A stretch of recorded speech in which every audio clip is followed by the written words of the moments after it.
foi dado o nome de Big Bang.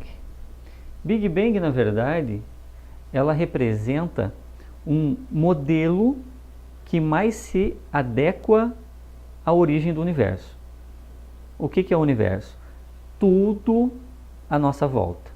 Tudo que a gente pode ver, ouvir, tocar e coisas que a gente não pode também.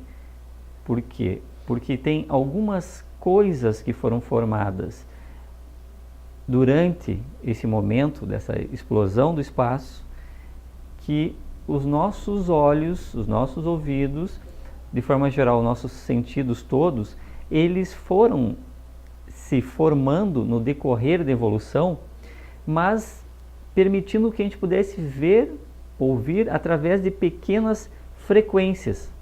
Então são frestas que a gente consegue ver. Então o que quer dizer isso? De tudo o que a gente poderia ver no universo, a gente vê uma fraçãozinha muito pequena. O resto para nós é invisível aos nossos olhos físicos e inaudíveis aos nossos ouvidos. Então isso é uma coisa importante. De tudo que foi formado, a gente consegue só captar uma parte. Por exemplo, as frequências visuais, frequências de luz, acima e abaixo da frequência que a gente chama visível. O infravermelho, a luz ultravioleta, para nós é invisível, a gente não consegue ver. Eu sempre dou exemplo daquela luzinha da ponta do controle remoto. Ela é uma lâmpada infravermelha. Então, se nós apertarmos e olharmos para ela, ela vai estar desligada, ela não vai estar acesa. Mas se nós colocarmos a câmera do nosso celular, que é sensível ao infravermelho, e mirarmos para a luzinha, ela vai estar acesa. Se nós apertarmos o botãozinho do controle, ela vai estar acesa. Tira a câmera do celular e vai nos parecer apagada. Então, esse é um dos exemplos que demonstra as variações e a pouca sensibilidade que os nossos sentidos físicos têm. Então, o que acontece? Houve essa explosão que nós chamamos de Big Bang. Em determinado momento, houve um acúmulo de energia no espaço com muito densa, e foi essa estrutura se tornando cada vez mais compacta até o ponto que as suas bordas, os seus limites, não conseguiram sustentar a quantidade de energia que tinha aqui dentro. Então ela explodiu. Então disse que o Big Bang é uma explosão do próprio espaço, de energia que foi compactada dentro de uma área que não resistiu e acabou explodindo. Quando isso aconteceu,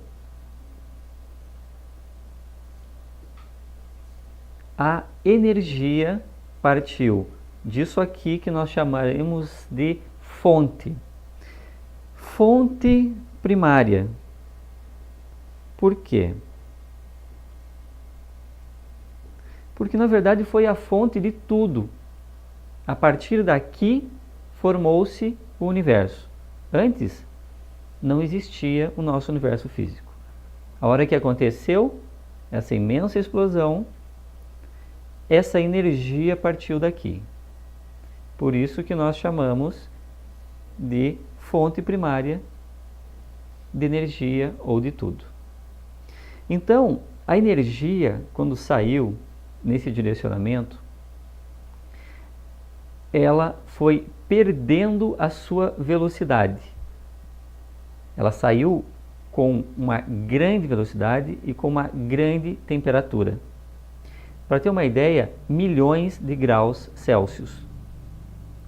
Então, a energia correu para cá e à medida que ela se afastava da fonte, ela ia se tornando mais densa. E essa densidade permitiu que a energia fosse transformada em matéria.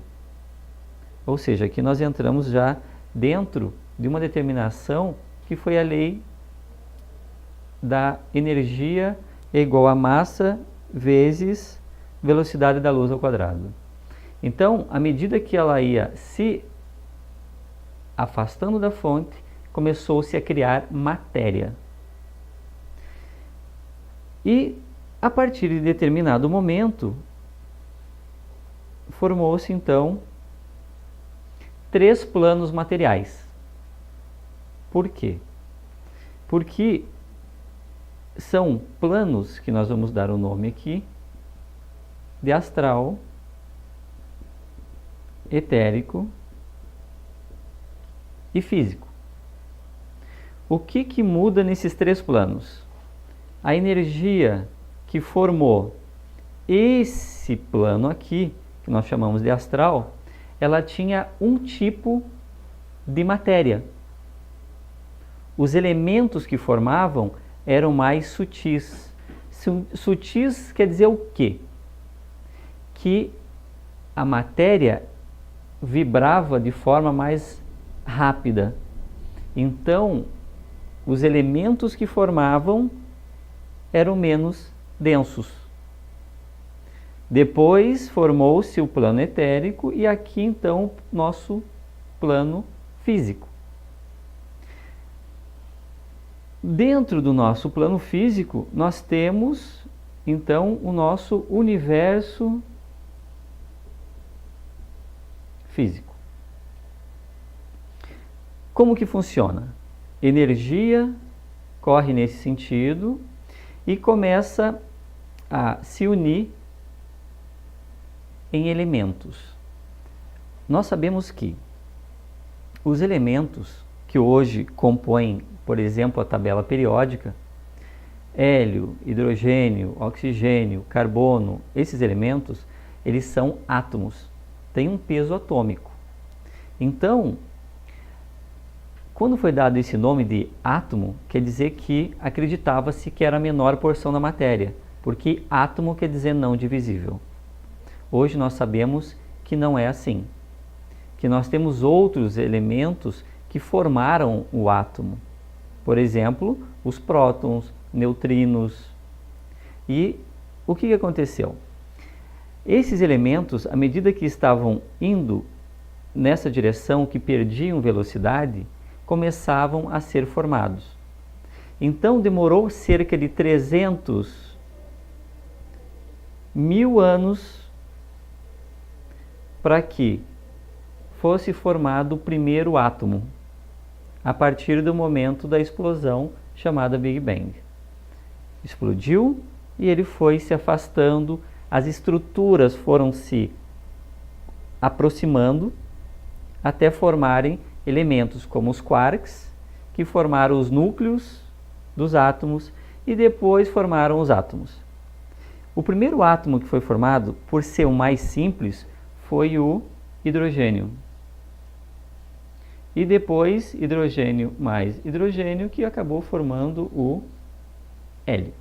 Então os 2 elementos principais que formaram todo o universo, inicialmente, depois dessa explosão toda, quase 100%, ou era 100% nesse momento, que formou todo o universo jovem. Para terem uma ideia, eu falei que isso aqui foi há 14 bilhões de anos atrás. E hoje nós temos cerca de 98% formado por hidrogênio e hélio. Para termos ideia dessa situação. Então, o que eu preciso que nós saibamos dessa primeira apresentação? Que a matéria foi formada a partir de uma coisa chamada Big Bang, que foi uma explosão do próprio espaço, que gerou, por uma compactação de energia, uma descompactação de energia, e a partir dali foi sendo formada a matéria. E que a matéria formou 3 planos materiais diferentes em que muda a densidade dos seus elementos. Só para que a gente faça uma correlação rápida.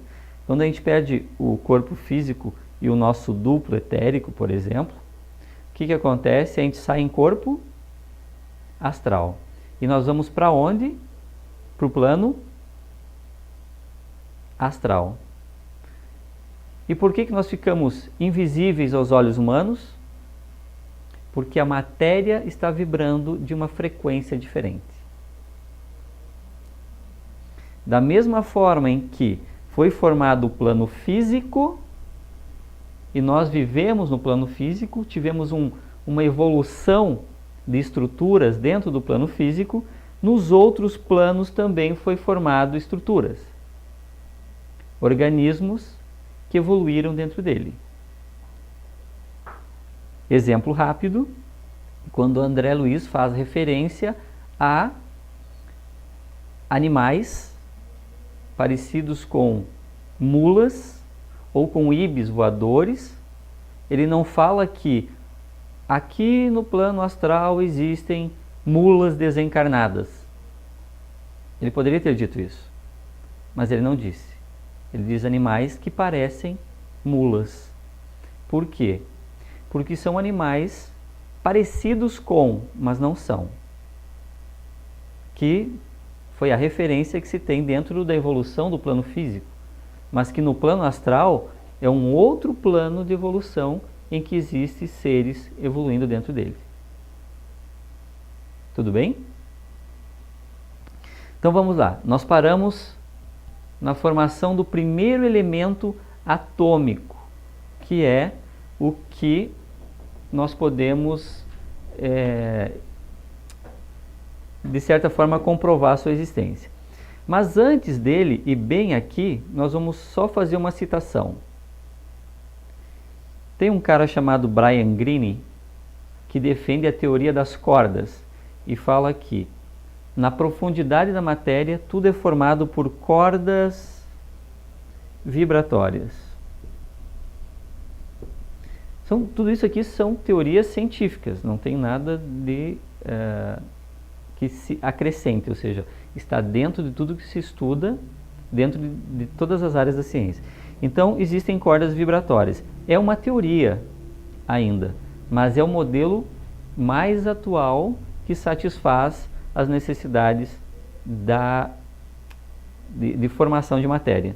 Tá? Então, essas cordas vibratórias seriam como se fossem cordas mesmo, que vibrassem, estivessem vibrando, e que essas cordas têm uma relação com estruturas que vão formar os átomos e que se unem formando as moléculas e que se unem formando as estruturas maiores, a caneta, o quadro branco.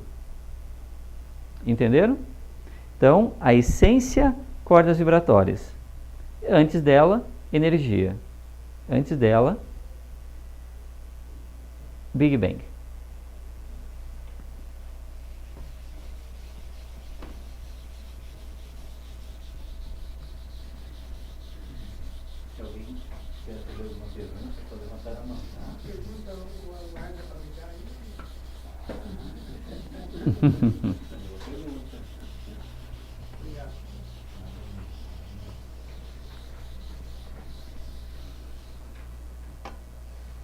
Então vamos lá, dando sequência.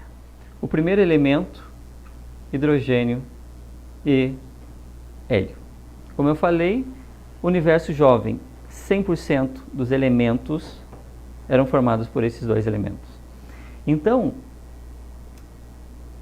por uma questão de gravidade, densidade, esses elementos eles foram se aproximando, formando nuvens desses elementos junto com outras estruturas que a gente chama de poeira cósmica.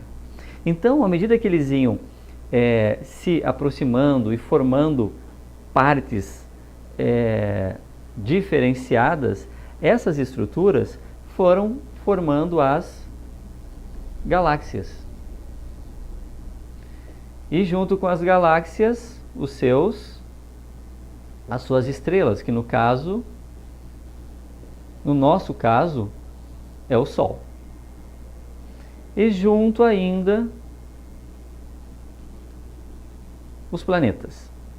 Mas como que funciona essa estruturação? Primeiro, as primeiras galáxias que eram amontoados de poeira cósmica. O que era poeira cósmica? Era aquelas estruturas, microestruturas que formaram desde as cordas vibratórias, energias, os átomos, hidrogênio e hélio, que foram lançados no espaço a partir daquela explosão. Então, à medida que elas iam se separando, foram formando as galáxias. Nós temos uma próxima aqui que é a nossa vizinha, por exemplo, é Andrômeda, que vocês já devem ter visto em alguma imagem ela dessa forma. Ou a nossa galáxia, Via Láctea, com os seus braços, e nosso sistema solar está bem aqui dentro, mergulhado. Então, quando formou essas estrelas, só tinha esses dois elementos aqui.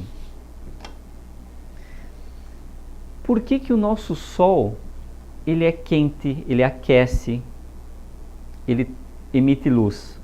Porque ele está o tempo todo queimando, fazendo fusão de hidrogênio e hélio sobre alta temperatura. Ele está queimando esses elementos. Então, dentro desse sistema que eu falei, que são as galáxias, onde existem as estrelas, então, inicialmente as estrelas só tinham hidrogênio e hélio. Como que se formou os nossos corpos, que são formados de carbono, hidrogênio, oxigênio, nitrogênio, fosfato, todos os outros elementos? Esses elementos formaram as estrelas, que são os sóis, como eu falei, e eles começavam a fazer a fusão desses elementos. Quando acabava, ele começava a inchar, inchar, inchar e explodia. Quando explode uma estrela, o que acontece? É como se fosse um mini Big Bang. Por quê? É alta temperatura, alta energia sendo formada, e ali dentro é um caldeirão de fusão e formação de elementos. Imaginem os milhões de graus Celsius em que se está fundindo esses dois elementos. Então, dentro dos sóis são formados os elementos tipo carbono, hidrogênio, oxigênio, nitrogênio, os fosfatos, tudo dentro do Sol. A hora que ele explode, ele manda tudo para o espaço. E aí vai para onde? Formação de outras estrelas e formação dos planetas. Então, depois desse princípio de 14 bilhões de anos que formou a partir do Big Bang, cerca de 4 bilhões, ou seja, 10 bilhões de anos depois, formamos o nosso planeta Terra. Como que ele se formou? Estrelas eram, nesse tempo de 10 bilhões de anos, se formavam, fundiam elementos mais pesados, tipo carbono, hidrogênio, oxigênio, nitrogênio. Quando explodia, mandava para o espaço. Aí pegava uma outra estrela que juntava carbono mais hidrogênio, fundia tudo, mandava para o espaço. Houve um ciclo de formação de elementos que ainda existe, formando elementos cada vez mais pesados. E como eu falei, dos 100% do início, nós queimamos 2%.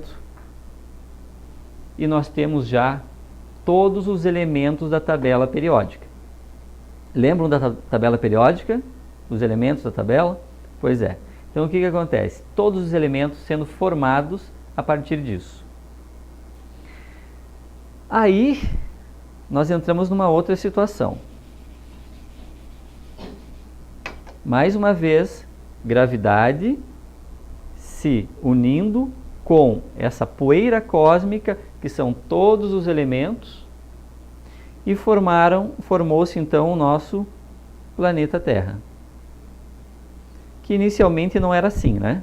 Inicialmente era uma massa de terra chamada Pangeia que foi se separando e hoje nós temos esse aspecto aqui. Mas o que é importante? Vamos voltar.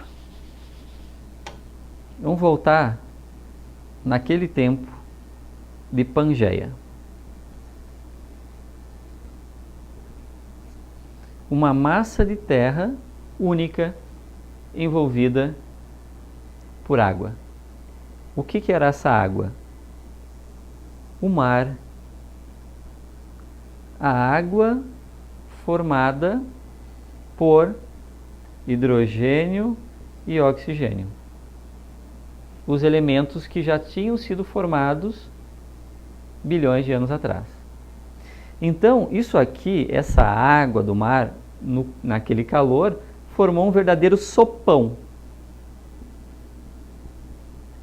de elementos químicos.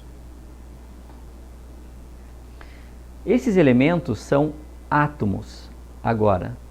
Só que nós sabemos que os átomos vão formar as moléculas. Então, por exemplo, eu dei o exemplo da água. Vou fazer assim. Um átomo de hidrogênio e unido a 2 átomos de oxigênio. Tá? Então, isso aqui, uma molécula de água, formado por união atômica. Vejam que as estruturas foram sendo moldadas e estruturadas por estabilidade. Quando formava uma molécula que não era estável, ela se desfazia. Então a matéria foi sendo montada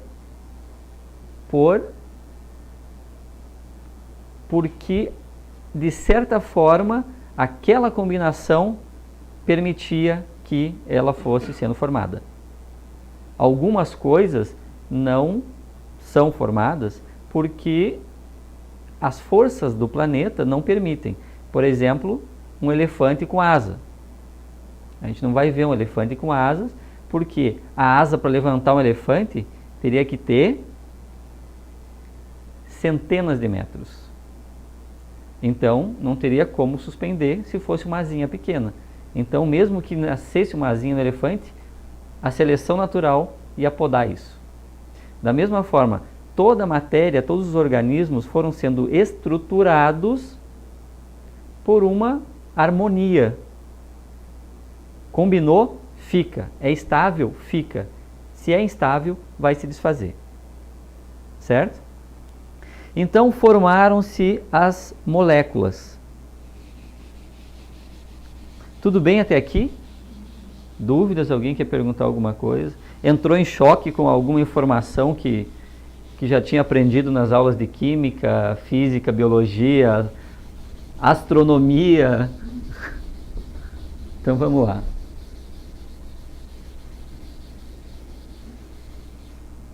Então agora nós vamos partir do princípio que nós já temos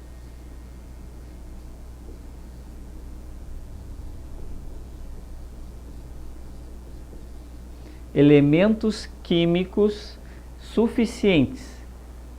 Isso aqui são elementos orgânicos, ou seja, o nosso corpo é formado por isso aqui.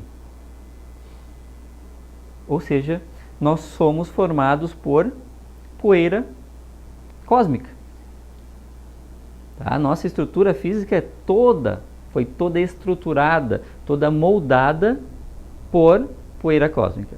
Então nós temos isso aqui, esses elementos. Então, quando se formou aquelas primeiras estruturas, que eu vou dar um exemplo aqui de estruturas lineares, elas ficavam lá. Isso aqui é uma molécula. Ela ficava lá, nadava e não interferia o seu funcionamento com o funcionamento do meio externo. Por quê? Ela fazia só parte dele. Em determinado momento, essa estrutura molecular, ela se fecha.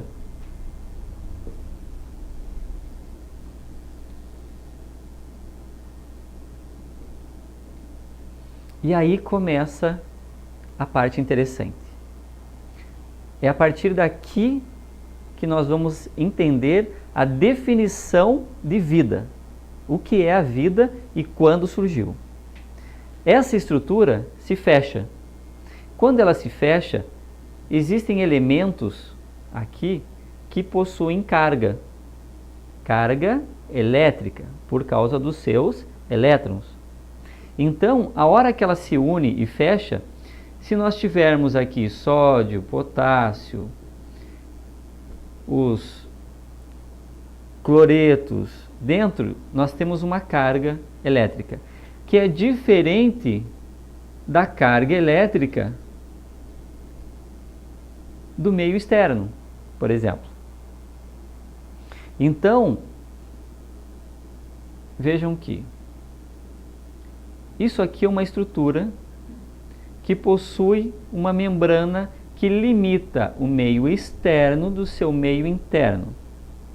Essa membrana, ela faz uma coisa chamada potencial de membrana. O que quer dizer? A partir daqui, em que essa carga tem, por exemplo, aqui dentro dessa estrutura, tem, por exemplo, menos 90 milivolts, eu estou dando um exemplo em carga para a gente entender, e aqui fora tem mais 90 milivolts, por exemplo.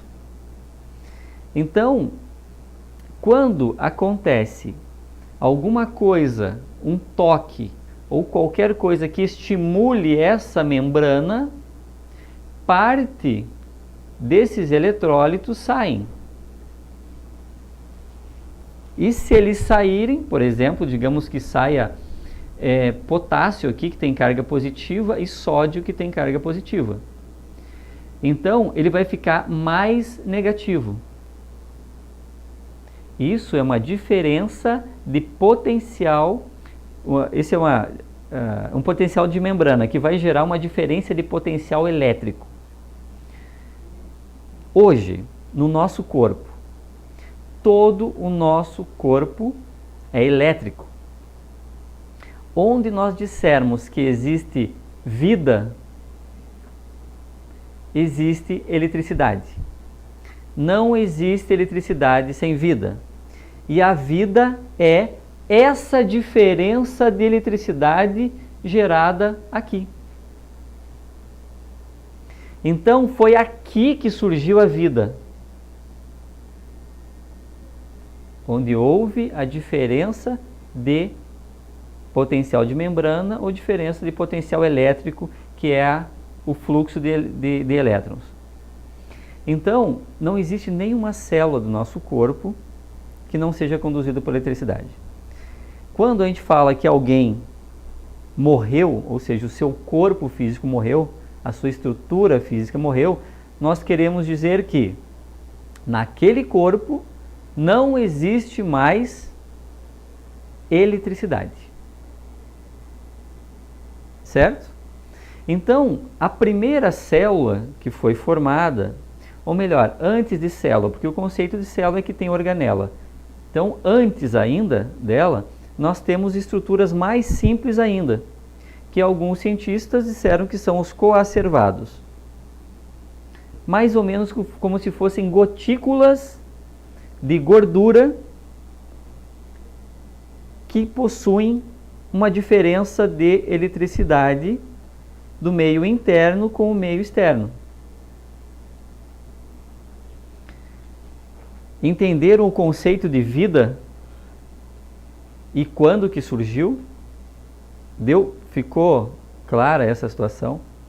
Por quê? Porque a partir de agora a gente vai começar a estruturar os corpos. Então, essa primeira célula, com o princípio de evolução, ela foi se dividindo. Mas antes disso, ela formou seres unicelulares, que eram estruturas com uma única célula. E depois também foram se dividindo e formando seres pluricelulares. Ou seja, que tem mais de uma célula. Hoje, o nosso corpo físico tem cerca de 100 trilhões de células. E cada uma dessas células é exatamente isso aqui. Ela é viva porque gera uma diferença de eletricidade do seu meio interno com o seu meio externo. Então nós temos 100 trilhões de amontoados de células que construíram o nosso corpo físico. Então, o que é importante nós sabermos disso? Júlio, e essa diferença de potencial, ela gera justamente um movimento. O movimento, que a gente vai ver daqui a pouquinho. Então, o que acontece?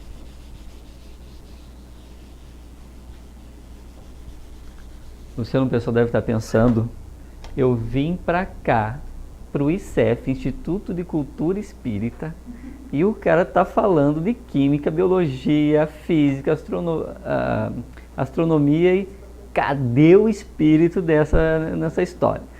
Mas daqui a pouco a gente chega lá.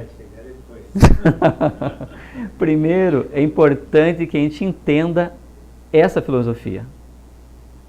Então, nessa diferença de potencial de membrana, ou seja, existe um fluxo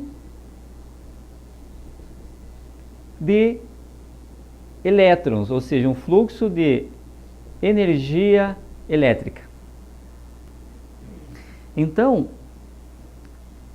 vou dar um exemplo de um ser unicelular atual, o paramécio.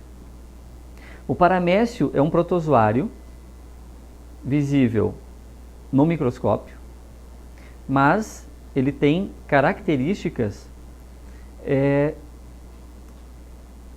de vida social. O que quer dizer isso? Ele procura alimento, ele foge do perigo e se reproduz por reprodução assexuada e sexuada, ou seja, troca de genes entre dois corpos. Ele é um ser, ou seja, ele não tem um neurônio, não tem neurônio nenhum, porque ele é do tamanho de um neurônio. Então, como que funciona todo o mecanismo de vida desse serzinho?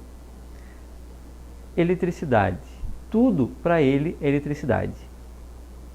Assim como tudo para cada uma das nossas células é eletricidade. Vou dar um exemplo aqui do nosso amiguinho paramécio. Ele tem uma boca, um caninho aqui que serve como um esôfago, um pseudo, né, ou um primitivo esôfago. Ele forma seus vacúolos digestivos, porque aquilo que ele come vai para isso aqui, que tem enzimas digestivas. O que ele absorve, ele produz energia para movimentar os seus cílios. Ele possui os seus núcleos, que tem aqui dentro o seu DNA. E aqui ele joga para fora o que ele não aproveitou. Então vejam que esse serzinho, ele não é muito diferente de nós. Se alimenta, tem um estômago formado por vesículas, tem um aparelho excretor, que ele vai excretar, e gera energia para o movimento. Quando se aproxima de um outro, que tem uma maturidade dos seus núcleos, ele troca os seus genes. O que mudou? Ah, que legal! Então, o que mudou? Dele para nós. Nós temos 100 trilhões de células que se especializaram, que se qualificaram em fazer cada uma dessas funções diferenciadas. Ou seja, nós temos alguns milhões de células que compõem a nossa boca, milhões que compõem o aparelho digestivo, milhões o reprodutor. Entenderam? Então, à medida que algumas células foram se tornando capazes de se manter acopladas, formando os seres pluricelulares com mais de uma célula, essas mesmas estruturas formaram um organismo, onde cada célula tem a sua obrigação, é qualificada, é especializada.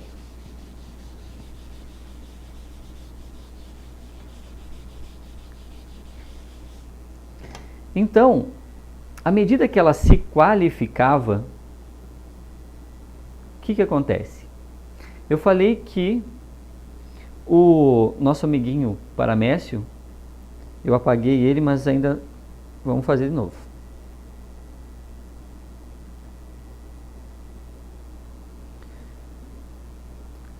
Uma célula viva, unicelular. Quando ele entra em contato com um alimento, uma matéria orgânica, por exemplo, ele vai atrás. Se ele se sente ameaçado por alguma coisa, ele foge. Mas como que funciona e como que ele entende essa situação? Cada contato que tem no corpo desse serzinho, ele entende como se fosse uma mensagem elétrica. Então, por exemplo, digamos que esse alimento, vou dar um exemplo aqui só para que a gente possa entender esse funcionamento em binômios. Então, para ele, o alimento é igual a isso aqui, uma mesma mensagem que seria de computação, de computador. Representa isso aqui, que para ele é uma mensagem, isso aqui é igual a alimento. Só que isso aqui para ele quer dizer que houve um toque com saída de X elementos elétricos, entrada de Y elementos elétricos. Isso acontece de uma forma muito rápida. O nosso corpo funciona assim. Por exemplo, cada toque que eu recebo, que eu dou, por exemplo, na minha mão, eu tenho sensores conduzidos aqui para entender pressão, temperatura, e ele vai levar isso para o meu cérebro físico, na forma de um dado, de uma informação. E essa informação é elétrica. Ou seja, a forma de toque vai representar. Vamos pegar um exemplo. O Samuel Morse. Ele criou o aparelhinho chamado de telégrafo. Como que funciona? O telégrafo é um aparelho completamente elétrico, conduzido com um fio, que à medida que eu dê os toques aqui, no final do fio vai ter um aparelho que reconhece os toques que eu dei. Então, se eu disser, oi, como vai? A outra pessoa lá, o aparelhinho vai fazer sentido inverso, e a outra pessoa vai ler e dizer, ó, a mensagem que ele mandou é, oi, como vai? Vou precisar de um copinho d'água. Tá secando a garganta. Então, entenderam como funciona? Então, a mesma coisa funciona no nosso corpo físico. A hora que nós recebemos um toque na nossa mão... Não, normal, obrigado. Essa mensagem vai para o cérebro físico. É elétrica. Ela vai ser conduzida. Isso para todos os sentidos. Visão, audição, tudo. Então vamos lá. Então, a nossa membrana, as células que formaram os primeiros seres primitivos lá atrás, elas eram isoladas do meio e receptoras. Obrigado.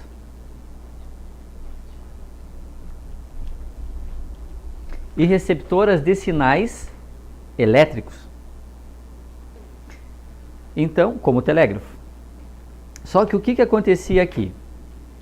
As células da periferia recebiam informação. Por exemplo, nós encostamos aqui alguma estrutura, como uma lâmina, por exemplo. Então, essas células reconheciam que isso aqui era uma lâmina. Mas, e o outro lado? Como é que ia ficar sabendo dessa informação?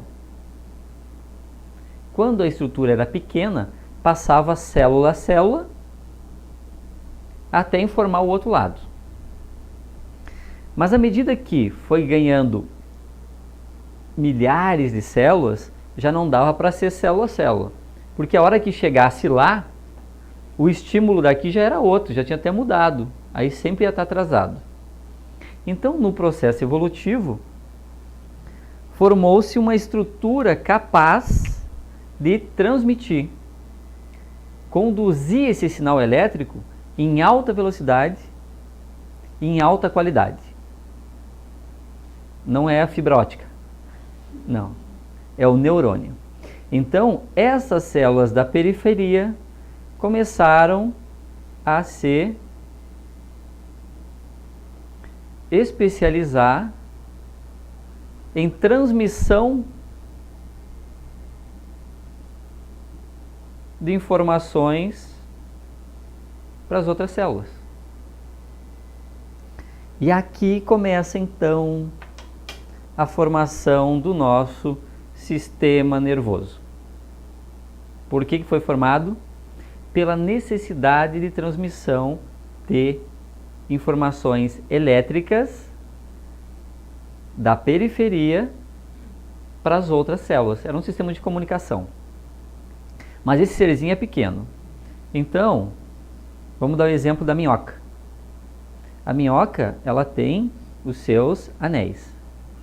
E aqui dentro, ela tem um sistema de controle chamados gânglios. Gânglios é por quê? Porque acumula corpos desses neurônios específicos dentro de nódulozinhos.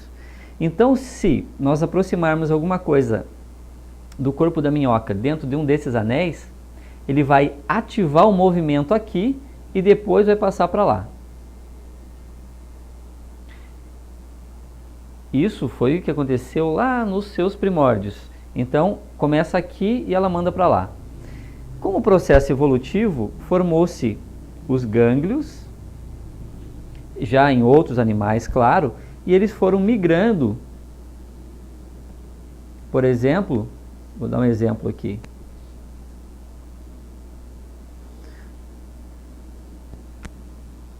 Senhor, essa é a mosquinha mais feia que vocês já viram. Então, o que acontece? Ela já tem gânglios aqui dentro que qualquer parte de estímulo do corpo, ela já manda para cá, como se fosse um cérebrozinho. Só que nós temos vários gânglios no nosso corpo, né? Então, aqui ela tinha vários. E com o processo evolutivo, foi migrando para dentro da cabeça e formando uma massa desses gânglios, que para nós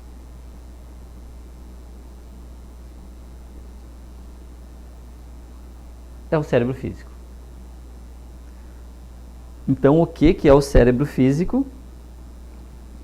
O conector, aquele que recebe e leva informações dos sentidos físicos. Então, por exemplo, se eu falo para vocês alguma coisa,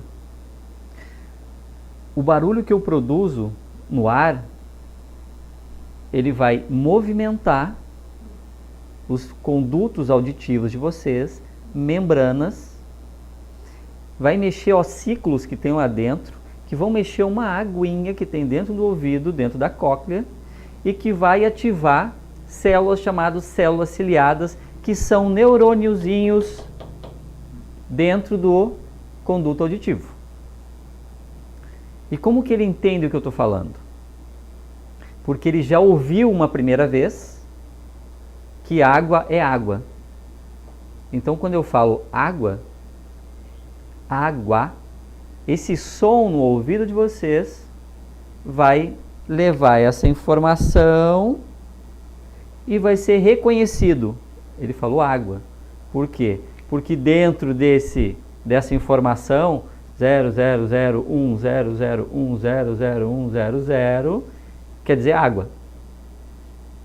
Ou seja, se mudar como se fosse o teclado de um piano e a música que toca vai ter uma mensagem. É confuso, mas estão conseguindo entender esse funcionamento? Meio complexo, né? Mas vamos lá. O que eu preciso que vocês entendam? Como que se formou, por que se formou esse sistema nervoso. E que tudo é em função da diferença de potencial elétrico. Então, se aqui, na mão desse bonequinho, ele espetar o dedinho aqui com uma agulha, os sensores dele vão levar a informação de que a agulha doeu ou que ela é nociva ou alguma coisa assim. E como que acontece isso? Isso aqui, se olharmos lá em microscópios ou fizermos testes com eletricidade, ele vai demonstrar isso aqui. A hora que a agulha entrou, houve uma grande saída de sódio, porque abriu uma coisa chamada canais, bomba de sódio, e esta fibra, que é o neurônio, ela despolarizou. E houve uma diferença, isso aqui chama potencial de ação. Correu eletricidade, passando uma informação por todo isso aqui. Mas não esqueçam do fundamental.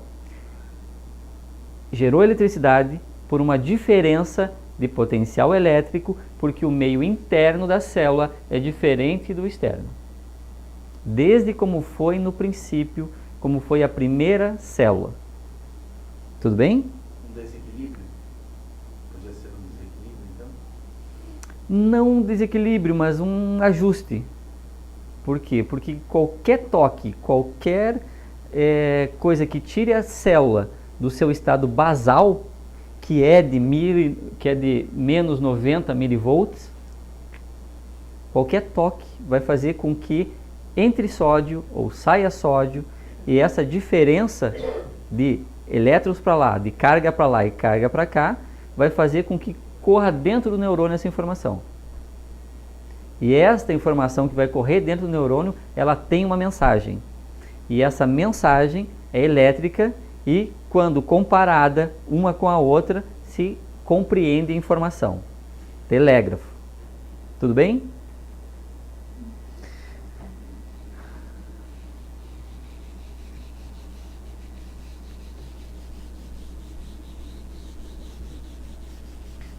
Estou esperando a parte do espírito ainda, né? Uma pergunta aqui. Pode. Tem uma outra duas perguntas. Uma é sobre o Big Bang, não sei se tu pode responder no final. E outra sobre isso que você está falando agora. Tá, o de agora, então, para nós não perder. Ok. O Fábio Branco, do Rio de Janeiro, pergunta: no caso da agulha no dedo, como pode funcionar uma neutralidade de sensação e não se perceba a agulha, como numa anestesia? Excelente pergunta. Excelente pergunta, e vou responder com o mesmo desenho que eu fiz lá. A nossa primeira célula com uma carga basal de menos 90 milivolts. Então, ela é sensível. Quando uma agulha entra ela produz a dor. Por que ela produz uma dor? Porque o sódio que estava aqui dentro, na verdade, o sódio ele vai sair. É o contrário. O sódio em grande concentração, ele vai entrar. Existe uma coisa chamada bomba de sódio e potássio. O que quer dizer isso? Quando acontece algum estímulo, ele bombeia, ele abre e bombeia o sódio para dentro da célula. Quando bombeia, como o sódio tem carga positiva, no neurônio, ele vai entrar e vai fazer a condução elétrica através das cargas positivas. O que a anestesia faz? Ela simplesmente bloqueia a entrada de sódio. Aquela substância anestésica, ela simplesmente faz isso. Não deixa o sódio, carga positiva, entrar. Se não entra, não gera estímulo. Se não gera estímulo, não passa para o neurônio, não chega no cérebro. Entenderam? Então, viram como tudo é elétrico? Viram que bonito que é a situação? Então tá, respondido? Então, seguimos. Então, a partir de hoje, o conceito de vida é eletricidade, formada a partir da primeira célula por uma coisa chamada diferença de potencial de membrana, que é as cargas diferentes elétricas do meio externo e do interno, que geravam um potencial de ação que conduzia a eletricidade. Se não conduz eletricidade, o ser não recebe o estímulo. Então, nós vamos continuar agora fazendo o nosso bonequinho de novo.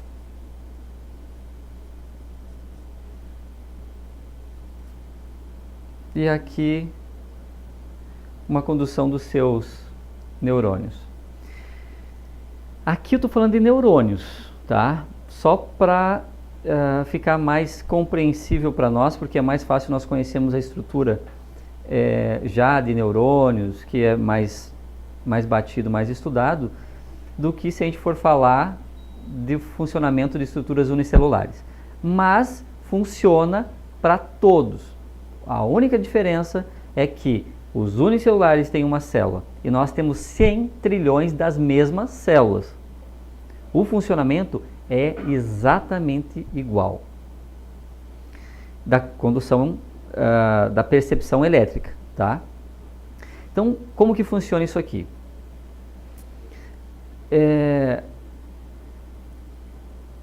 Dentro dos conceitos da química, ou melhor, da física agora, funciona assim.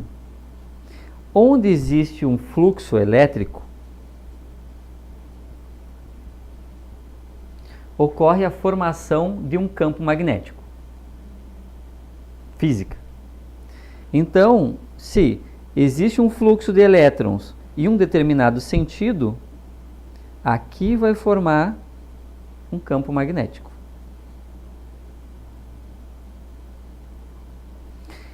Então, aqui nós falamos de bioeletricidade, que é diferente da eletricidade formada pelas usinas. Aqui nós falamos de diferença de potencial de ação, tá? Então, o que acontece? Aqui nós temos um biomagnetismo, que é o magnetismo formado a partir da eletricidade gerada pelo corpo. Então, quando nós pegamos uma célula unicelular, ou aquele serzinho unicelular, o que acontece? Cada vez que ele recebe um estímulo, esse estímulo se projeta até o outro lado. Ou seja, nós temos um fluxo. Se nós temos um fluxo, nós temos a formação de um campo magnético. Certo? Então nós temos duas estruturas diferentes. Nós temos uma estrutura física e uma estrutura magnética. Então, as leis da física, elas dizem que a união dos elementos, das moléculas, onde não se passa energia elétrica, ela se degrada. Ou seja, ocorre a morte física. Mas não existe uma correlação para uma estrutura magnética. Então, naquela primeira célulazinha, eu falei para vocês que formou-se a vida aqui, porque ela fechou as suas moléculas, formando uma estrutura isolada do meio, ou seja, diferente do meio externo. Meio interno, meio externo. Aqui dentro existia uma carga e aqui fora outra. E que cada vez que o estímulo gerasse aqui, ela ia responder ao estímulo. Fugia, comia. Então, imaginem que essa primeira célula, nós vamos dar o nome dela de João. Essa primeira célula não, desculpa, porque célula, conceito biológico, ela tem que ter organelas. Então, essa primeira estrutura viva. Então, quando formou essa primeira estrutura viva, ela já possuía o seu campo magnético chamado João. Se ela se individualizou e ela gerou o seu campo magnético, que também era individualizado, então nós temos uma estrutura física e uma estrutura magnética. Quando a estrutura física morreu, ficou a estrutura magnética, química. O que mantém um campo magnético? Outro campo magnético. Então, nós temos zilhões de campos magnéticos ativos. Uma porque cada célula do nosso corpo gera um campo magnético. Do meu campo magnético, tenho de cada um de vocês, de cada um dos animais do planeta, das aves, das plantas, de outros elementos e do próprio planeta em si. Então, esse campo magnético, como ele não segue as leis biológicas de vida e morte, ele continua.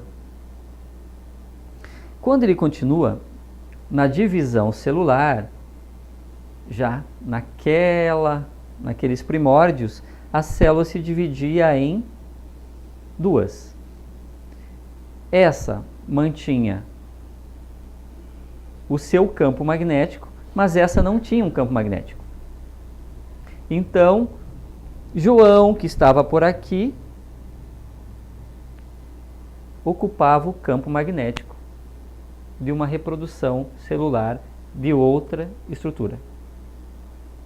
Então, aqui foi a primeira reencarnação que nós conhecemos. Tudo bem? É bastante informação, né? Mas tá dando, estão conseguindo acompanhar? O campo magnético permanece, continua, e a estrutura física morre. Mas enquanto essa estrutura viva aqui, ela estava viva, ou seja, ela tinha eletricidade e respondia à eletricidade, eu falei que para cada informação que ela recebia, correspondia a uma mensagem. Caneta é caneta, pedra é pedra, alimento é alimento. Só que, como que ela gerava isso? Ela gerava isso a partir de mensagens elétricas, certo? Foi o que eu falei até agora. Tudo é por mensagens elétricas. Então, a partir do momento que ela começou a gerar essas mensagens elétricas, dentro de um fluxo, que é esse fluxo aqui, cada condução imprimia essa mesma informação dentro do campo elétrico. Ou seja, ela começou a absorver, a guardar, arquivar informações que ela recebia do contato dela com o meio externo. Tudo para ela, todo o contato, ela nasceu. A partir do momento que ela nasceu, qualquer coisa que surgisse em volta dela era igual a uma informação elétrica. A informação elétrica formava um campo. E ela imprimia dentro desse campo magnético essa mesma informação. Quando a estrutura física morria, as informações que foram guardadas dentro do campo magnético continuavam. Então, se essa célula guardou essas informações dentro do seu campo magnético, quando naquela divisão celular a mãe tinha o seu campo, essa filhinha teve o seu campo e essa célula filha aqui recebeu esse campo aqui. Esse campo já tinha informações. Então agora ela não é mais o João, agora ela é a estrutura física nova, é a Maria. Só que a Maria já tem os dados que o João acumulou anteriormente, na sua vida anterior. Tudo bem?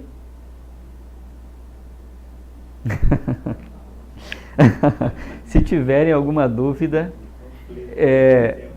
questionem, perguntem.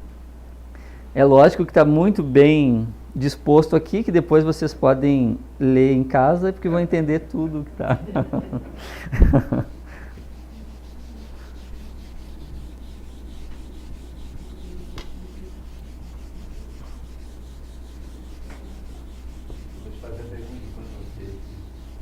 Tá, deixa só eu não me perder, porque eu só preciso colocar aqui A divisão magnética entre os dois. Oi? O João e a Maria. Ah, sim. Então vamos lá. Eu só preciso colocar aqui o nosso Joãozinho de novo. Pronto. Ok.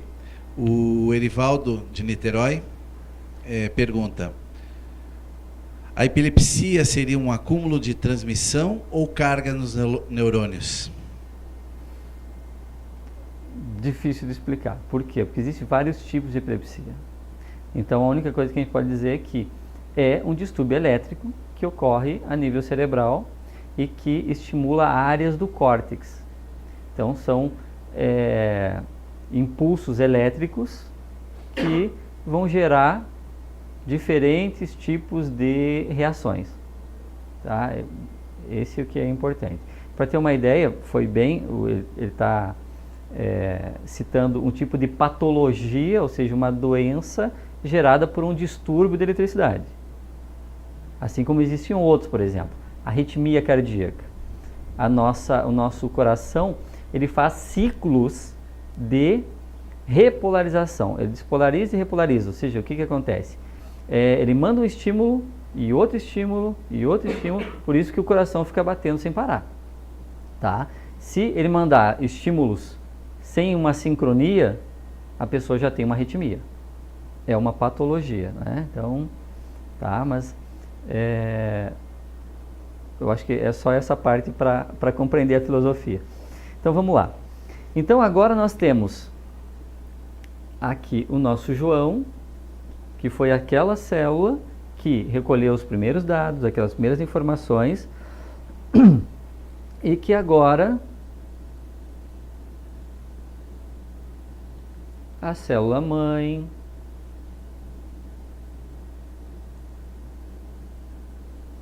E aqui está o nosso João aqui dentro. Então, essas informações, elas compõem, que eu vou fazer diferente, uma personalidade que o ser já viveu e que está aqui dentro, que é o João. Só que o João está aqui, ó, com as informações dele, mas já está dentro do campo. E aqui, o corpo físico da vez é o de Maria, que é completamente elétrico mais uma vez. Ele vai estar em contato com o meio vai gerar eletricidade e novas informações vão sendo acumulados dentro do campo magnético da Maria, que já tinha o campo magnético do João dentro. Então vejam que esse é um processo evolutivo e progressivo. Então, o campo magnético, nós damos o nome de mente. Ou seja, isso aqui é a mente do João. Aqui a mente da Maria, que já inclui as informações que João tinha. Então, por exemplo, eu sou Júlio. Ou melhor, estou Júlio. Mas dentro dos meus arquivos mentais, por isso o nome mente imortal, porque ela é uma sequência evolutiva, existe a informação, os dados que eu acumulei durante todas as minhas encarnações anteriores. Então, dentro desse processo evolutivo, foi acumulando informações. O ser morria e novo ser, trazendo vários tipos de informações dentro da sua mente. Em determinado momento, essas informações que foram sendo acumuladas, bem lembrado,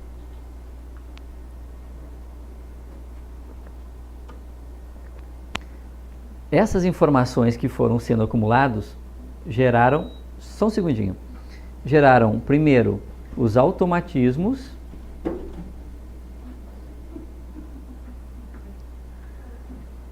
pode falar.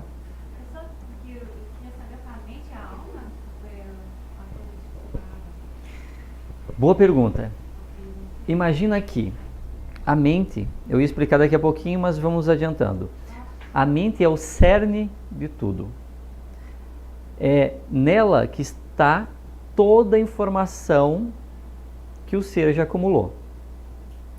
Então, as estruturas que encobrem o ser, por exemplo, o corpo astral, os outros corpos, que compõem então o espírito como um todo, são as estruturas ainda materiais que recobrem. Mas toda a tua informação está dentro da mente. É a tua parte mais interna. E o resto, por exemplo, quando se manifesta um espírito em corpo astral, é o corpo astral.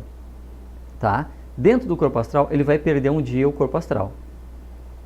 Tá? E ele vai sair em corpo mental. Quando ele sair em corpo mental, ele já vai estar levando a mente junto. Entendeu? Tá? Ou seja, é um descascar de cebola. O cerne, a parte toda interna, que está toda a informação, que é a parte que tu nunca vai perder de forma nenhuma, são esses conhecimentos. Tá? Exatamente. Ele é progressivo. Tá? Então, tu pode vestir qualquer corpo, de qualquer estrutura, mas a tua mente vai trazer os teus dados. Tá? Os dados. E esses dados, na verdade, eles fazem com que nós sejamos diferentes. Porque nenhum ser tem a mesma quantidade de dados, de informações que o outro ser. São sempre diferentes.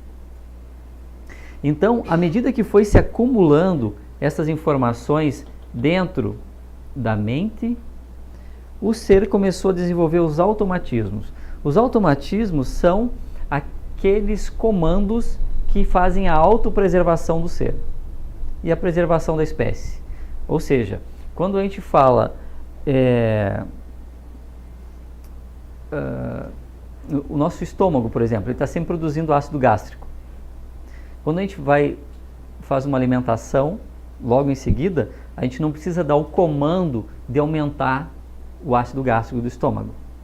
Quando a gente vai correr, a gente não precisa dar um comando de acelerar o coração para aumentar a distribuição de sangue no corpo.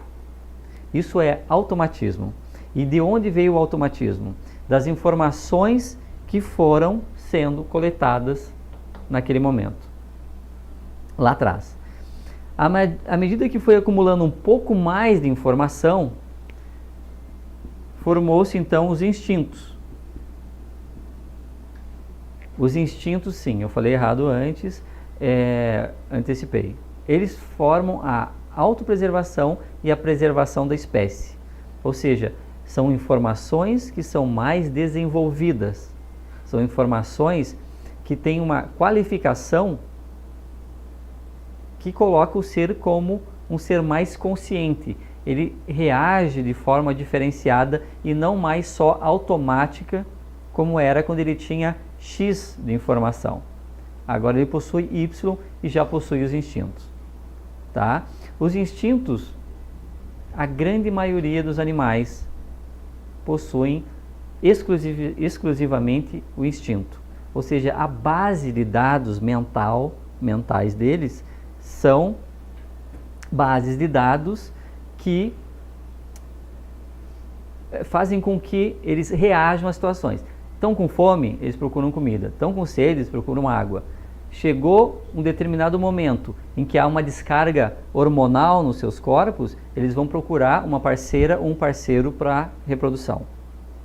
Então é instintivo, é pré-programado.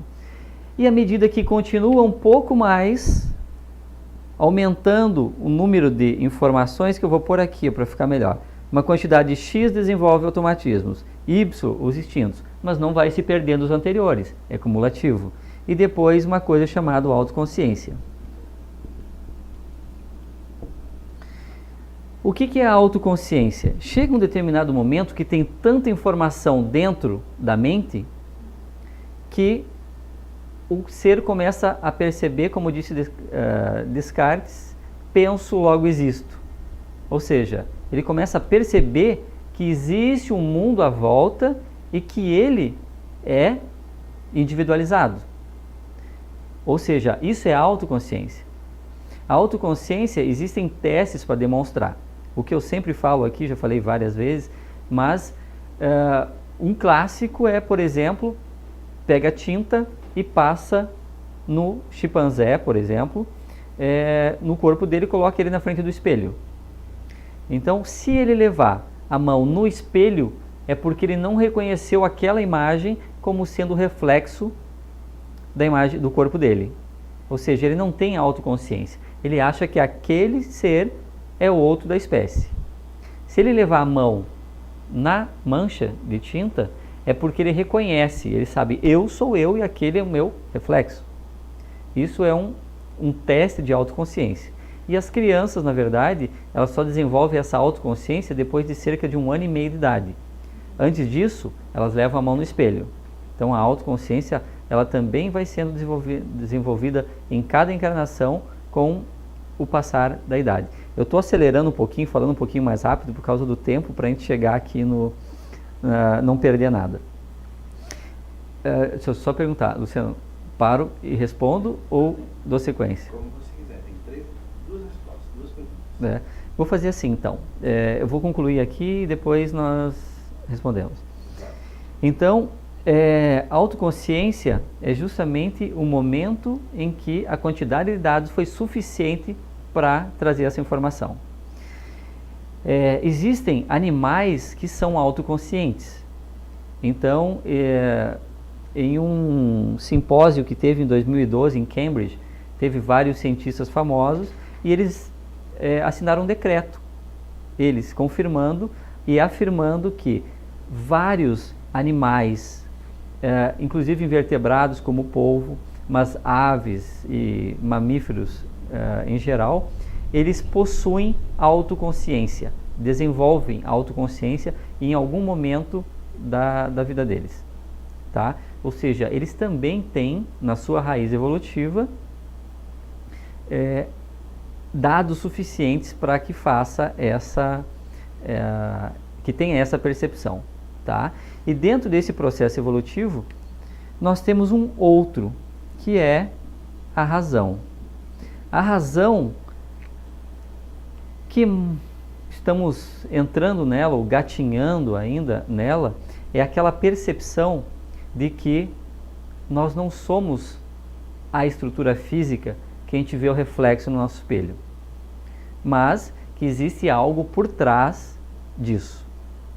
Esse é o desenvolvimento da razão. É isso que nos torna diferente, então, dos animais que são mais simples. Mas percebam que toda a nossa vida ela está montada ainda em função da informação da autoconsciência. A autoconsciência é: eu existo, eu estou aqui. Então eu tenho que trabalhar muito, ganhar muito dinheiro, comprar muitos carros, muitos apartamentos, né? Ou seja, nós respondemos a uma estrutura chamada ego ainda, que é o mesmo ego que nos manteve vivos até hoje. O orgulho e o egoísmo, que hoje nos parece ser uma coisa, um mal da alma, na verdade, ele não é assim. Na verdade, sem o orgulho e o egoísmo, nós não estaríamos aqui. Porque nesse processo evolutivo em que os animais teriam que ter um mais forte, um dominante, para que passasse os genes mais fortes para frente, para que os nossos corpos evoluíssem de uma forma mais dinâmica, mais forte, sempre tendo genes sendo passados para frente, se um deixasse para o outro e dissesse: ah, não, fique à vontade, não, eu não quero, pode ir, não teria espécies, não teria evolução. Foi necessário esse orgulho, esse egoísmo dentro do processo evolutivo. Só que o que acontece? Até o princípio de autoconsciência estava muito bem aceito. Só que agora, não. Agora, como a gente sabe como que funciona e que as nossas mentes são eternas, são imortais, e nós temos um processo progressivo de inteligência, da forma de pensar, de memória. Por isso nós temos uma memória inconsciente, nós temos uma inteligência progressiva, tá? Isso tudo assim existem testes provando isso, que é o que eu coloco no livro que vai ser lançado aí provavelmente no mês que vem, tá?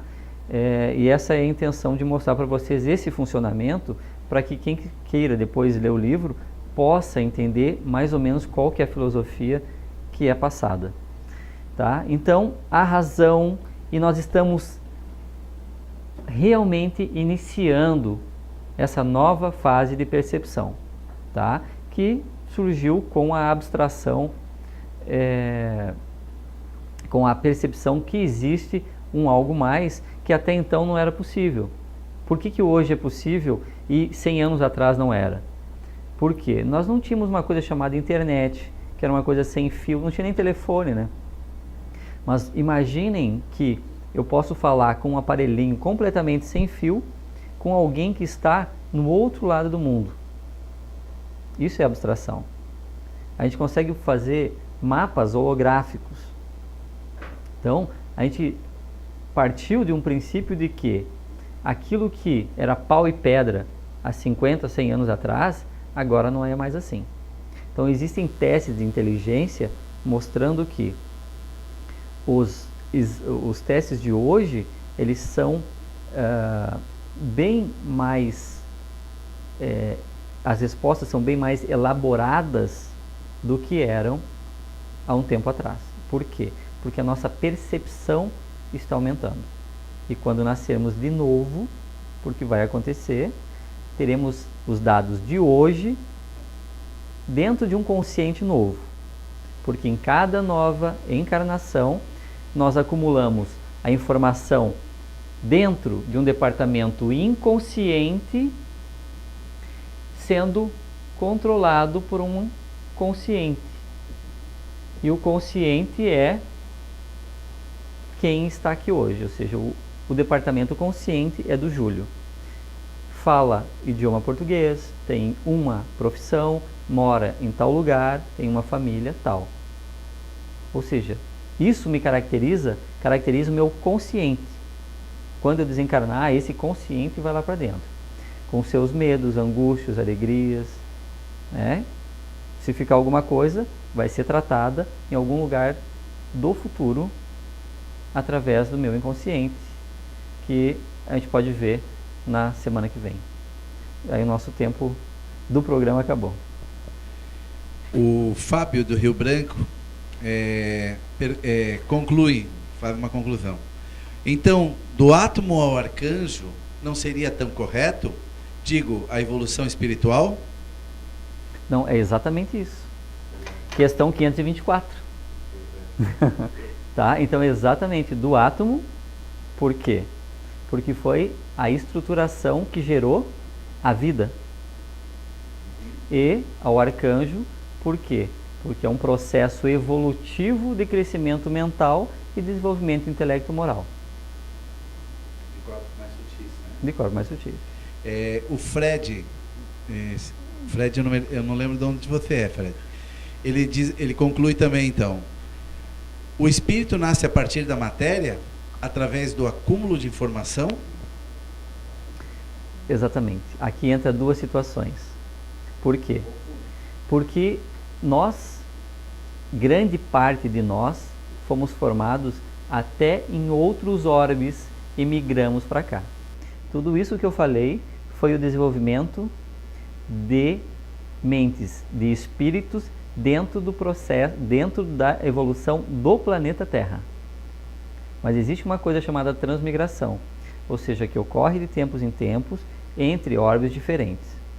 Então, vamos dar um exemplo que em um determinado orbe, a estrutura gravitacional, a proximidade com o Sol, tudo isso muda. Então não tem como usar esse corpo que a gente está usando aqui. É um corpo completamente diferente. Mas as informações, os dados que vão compor são os mesmos. Então aquela mente formada em tal lugar consegue dar sequência em outro planeta dentro de um corpo diferente. Se não fosse assim, não teria como haver transmigração. Entendeu? Então a mente traz, ela se conflui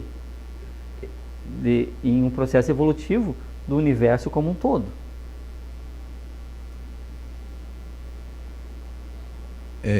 Tem mais uma pergunta do Sr. Erivaldo, eu vou deixar para a semana que vem, vou salvar. E ele conclui assim, como o assunto é enciclopédico, muito bem colocado, né? O Dr. Júlio vai precisar de várias palestras. E agora acabou de vir uma pergunta do Fábio Branco, do Rio de Janeiro. Fábio, meu amigo, eu vou deixar para o próximo programa, semana que vem. Esperamos se encontrar aqui. Eu vou pedir para o Dr. Júlio fazer uma prece de encerramento. Ok?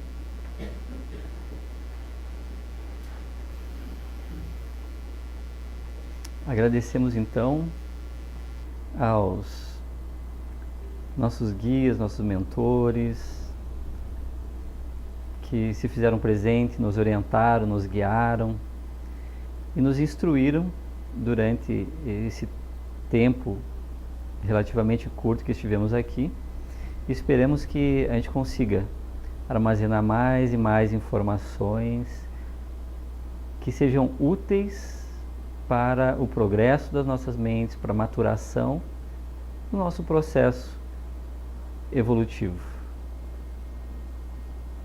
Que assim seja.